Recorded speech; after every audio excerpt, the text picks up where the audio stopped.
yung maturity natin hindi yan automatic. Hindi lang isang araw, wow, holy na ako.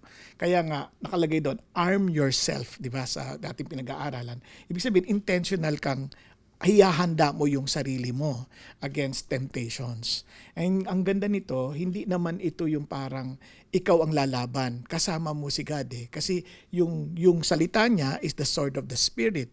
Kaya yung espiritu pa niya ang kasama kasi sword of the Spirit yun eh. So, you are filled with the Spirit of God. So, kaya yung kung naalala nyo pa yung aralin natin sa Galatians, di ba?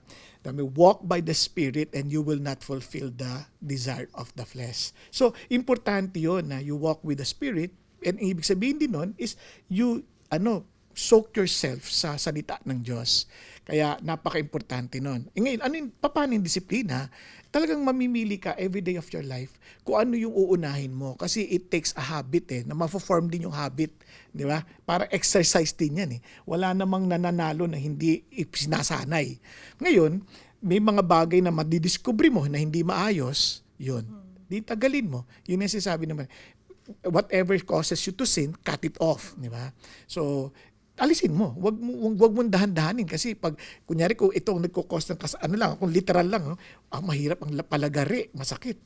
Talagang biglain mo na lang para minsan ng pait na lang. Pero yung kapalit naman nun ay talagang hindi mo siya masusukat. Yung priceless, yung tagumpay na ma-enjoy mo mula sa Panginoon Diyos. Ayan.